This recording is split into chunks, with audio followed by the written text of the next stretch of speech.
नमस्कार शेतकरी मित्रांनो, स्वागत आहे तुमचं एका विशेष व्हिडिओमध्ये। शेतकरी मित्रांनो, खरीपाच्या कांद्याची लागवड सुरू झाली। मागच्या वर्षी जो काही उन्हाळा कांदा आहे तो मिळेल त्या भावाने शेतकरी त्या ठिकाणी मार्केटमध्ये आणत आहे। बघा शेतकरी मित्रांनो, बहुतांश शेतकऱ्यांचा कांदा हा त्या ठिकाणी खराब व्हायला सुरुवात झालेली आहे। जवळपास कांदा चाळीत 20% कांदा हा त्या ठिकाणी खराब होतो। बघा, हा सडलेला कांदा एकीकडे तर दुसरीकडे घसरलेले बाजारभाव अशा दुहेरी संकटात शेतकरी आता सापडलेला आहे। नाफेड आणि एनसीएफनं कांद्याची खरेदी अखेर थांबवली खरी, पण बाजारात म्हणावा अशी सुधारणा त्या ठिकाणी अजूनही दिसत नाही। अगदी ऑगस्ट महिना आता संपत आला, पण कांदा उत्पादक शेतकऱ्यांना भाव मिळताना त्या ठिकाणी अजूनही दिसत नाही। बांगलादेश झालं, श्रीलंका, दुबई, सिंगापूर, इंडोनेशिया यासह अनेक देशांना भारताचा कांदा हा त्या ठिकाणी निर्यात होत असतो।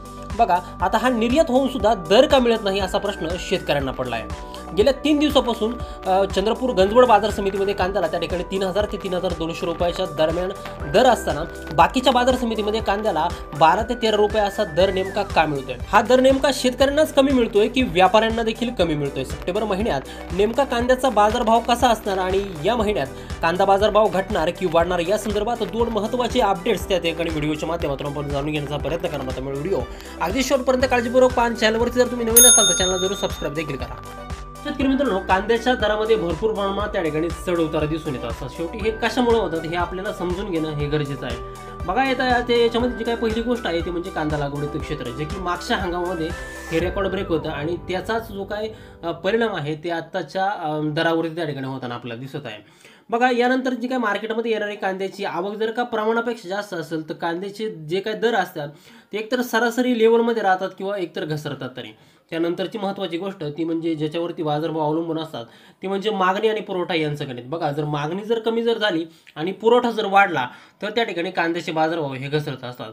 आता मागणी आणि पुरवठ्याशिवाय सुद्धा कांद्याचे दर हे मुख्यतः जी काय परदेशी आपली निर्यात आहे या निर्यातीवरती अवलंबून असतात, कारण की परदेशी चलन त्या ठिकाणी भारतात येत असतं आणि भारतातले जे काही कांद्याचे बाजारभाव आहे ते याच्यामुळे प्रभावित होत असतात। मग भारत हा प्रमुख कांदा निर्यातदार देश असून सुमारे त्या ठिकाणी दुबई असेल, Oman, Qatar, Indonesia, Singapore, Sri Lanka आणि मुख्यत्वेकडून जो काय बांगलादेश आहे या ठिकाणी आपला मोठ्या प्रमाणामध्ये कांदा जातो। आता मागच्या आठवड्यामध्ये त्या ठिकाणी बांगलादेशची निर्यात ही सुरू देखील झालेली आहे, परंतु जी काय ऑर्डर आहे ही अतिशय अत्यल्प त्या ठिकाणी मिळालेली असून 2-3 दिवस त्याच्यानंतर बाजारभाव प्रभावित झाले होते। पुन्हा एकदा बाजारामध्ये घसरण त्या ठिकाणी पाहायला मिळत आहे।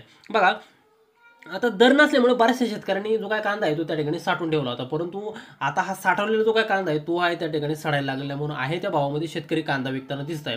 जवळपास शेतकऱ्यांनी हा जो काय कांदा आहे तो एप्रिल आणि मे महिन्यामध्ये साठवला होता, परंतु आता सप्टेंबर महिना जरी आला तरी कांद्याला भाव हे त्या ठिकाणी वाढलेला नाही आणि भविष्यात बाजारभाव कसे असतील याचा देखील अंदाज शेतकऱ्यांना अजून पूर्णपणे त्या ठिकाणी आलेला नाही।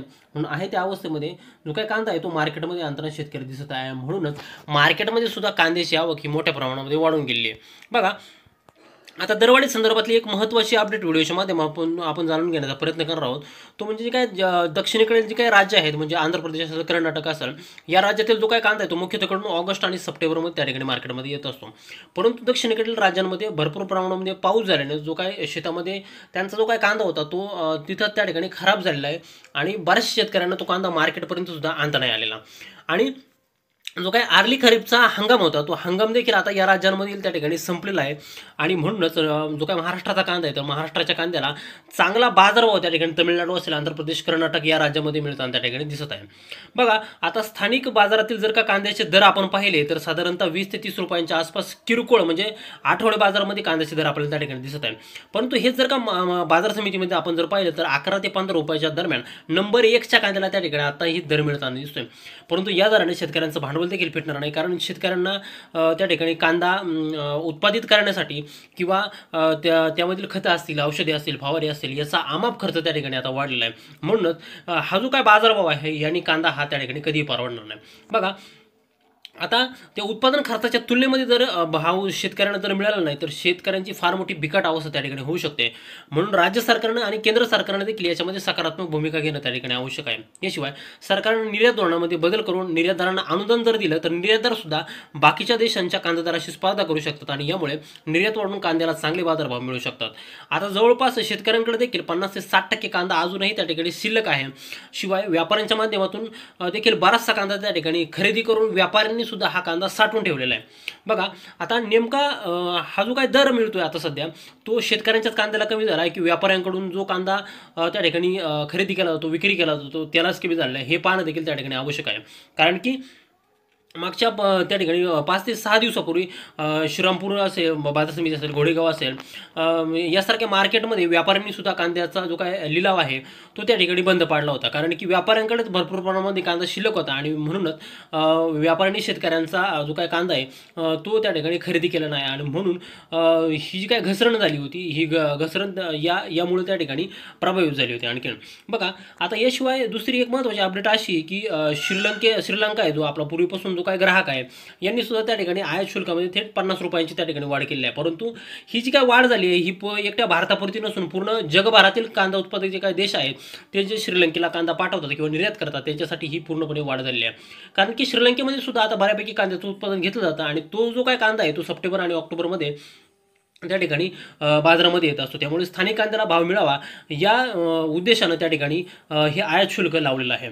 बघा शेतकरी मित्रांनो आता सध्या चालू असलेले जे काही गणपती आहेत आणि याच महिन्यामध्ये प्रत्येक वर्ष जर का आपण पाहिलं इथून पाठीमागची जी काय इतिहास जर पाहिला तर या महिन्यामध्ये बऱ्यापैकी कांद्याच्या दरामध्ये सुधारणा होत असते. परंतु यावर्षी त्यापटी सुधारणा आपल्याला अजूनही पाहायला मिळाली नाही. कारण की कांद्याचा स्टॉक अजूनही भरपूर शेतकऱ्यांकडे उपलब्ध आहे आणि हा स्टॉक संपतोय ना संपतोय तो जो काय आर्ली खरीपचा कांदा किंवा नाशिक कांदा, लाल कांदा आपण ज्याला म्हणतो तो महाराष्ट्रातील मार्केटमध्ये त्या ठिकाणी येणार आहे. साधारण ऑक्टोबरच्या सुरुवातीला हा कांदा बाजारामध्ये दाखल होईल आणि ह्या कांद्याला काय दर मिळतोय ते पाहणं देखील त्या ठिकाणी महत्त्वाचं ठरणार आहे. बघा शेतकरी मित्रांनो एकीकडे जर आसमानी संकट असेल किंवा दुसरीकडे घसरलेले बाजारभाव असेल यामुळे शेतकऱ्यांचं प्रचंड मोठ्या प्रमाणात नुकसान होते आणि याकडे सरकारनं लक्ष देणं त्या ठिकाणी गरजेचं आहे. बघा शेतकऱ्यांना प्रति क्विंटल 300 ते 500 रुपये एवढं अनुदान देण्याची गरज आहे असं कांदा बाजारभाव अभ्यासकांचं त्या ठिकाणी म्हणणं आहे आणि तरच शेतकऱ्यांचा उत्पादन खर्च हा निघेल. परंतु कांद्यातून नफा मिळवण्यासाठी प्रति किलो किमान 30 रुपये तरी भाव मिळावा अशी शेतकऱ्यांमध्ये त्या ठिकाणी मोठ्या प्रमाणामध्ये चर्चा होत आहे. बघा आता यामुळे सप्टेंबर महिन्यामध्ये आवक नेमकी किती राहील, निर्यात कशी राहील, परकीय चलन हे नेमकी भारतामध्ये किती आहे, याशिवाय अवकाळी परिस्थिती कशी राहील अशा गोष्टींचा प्रभाव जो काय आहे तो कांदा दरावरती नक्की पडणार आहे. आणि यात एक महत्त्वाचं म्हणजे NCCF आणि नाफेडनी जो काय 3 लाख मेट्रिक टन कांदा हा खरेदी केला होता तो सरकार आता खुल्या बाजारात विकला नसल्याची माहिती त्या ठिकाणी मिळत आहे. यामुळं पण हा जो काय कांदा आहे तो नेमकी कधी विकणार आहे ते अजून त्या ठिकाणी फिक्स झालेलं नाही आणि याचमुळं कांद्याचे भाव आणखीन घसरू शकतात की काय अशी चिंता शेतकरी त्या ठिकाणी व्यक्त करत आहे. बघा शेतकरी मित्रांनो आता यामुळं सप्टेंबर महिन्यामध्ये कांदा बाजारभावामध्ये मोठी हालचाल त्या ठिकाणी दिसून येणार नाही. किंबहुना सप्टेंबर महिन्यात कांदा बाजारभाव हे फार तर फार 3 ते 4 रुपयांनी वाढतील किंवा कमी होतील अशी एक शंका एकंदरीत परिस्थितीवर त्या ठिकाणी उपस्थित होते. त्यामुळे जे कांदा उत्पादक शेतकरी आहे किंवा अजूनही ज्यांच्याकडे कांदा हा साठवलेला आहे शिल्लक आहे त्यांनी रोजच्या रोज बाजारभाव पाहून कांद्याची विक्री त्या ठिकाणी टप्प्याटप्प्याने केले पाहिजे. त्यांना एक सरासरी कांद्याची किंमत त्यातून त्या ठिकाणी मिळेल आणि फार मोठ्या प्रमाणामध्ये शेतकऱ्यांचे जे काही नुकसान होणार आहे ते सुद्धा त्या ठिकाणी होणार नाही. बघा शेतकरी मित्रांनो ही साधारण सप्टेंबर महिन्यामध्ये जी काय कांदा बाजारभावाच्या संदर्भामध्ये जी काय अपडेट होती ती आपण चॅनलच्या माध्यमातून त्या ठिकाणी देण्याचा प्रयत्न केला आहे. शेतकरी मित्रांनो व्हिडिओ जर आवडला असेल तर व्हिडिओला एक लाईक नक्की करा. तुमच्या मित्रांपर्यंत ही माहिती लवकरात लवकर त्या ठिकाणी शेअर करा. तुम्ही अजूनही चॅनलवरती जर नवीन असाल आणि चॅनलला जर सबस्क्राईब नसेल तर चॅनलला सबस्क्राईब करा. तुमच्या बाजार समितीमध्ये अजूनही कांद्याला काय दर मिळतोय कमेंट करायला विसरू नका. भेटूयात पुढच्या एका नवीन व्हिडिओमध्ये एका नवीन माहितीसह. तोपर्यंत शेतकरी मित्रांनो धन्यवाद.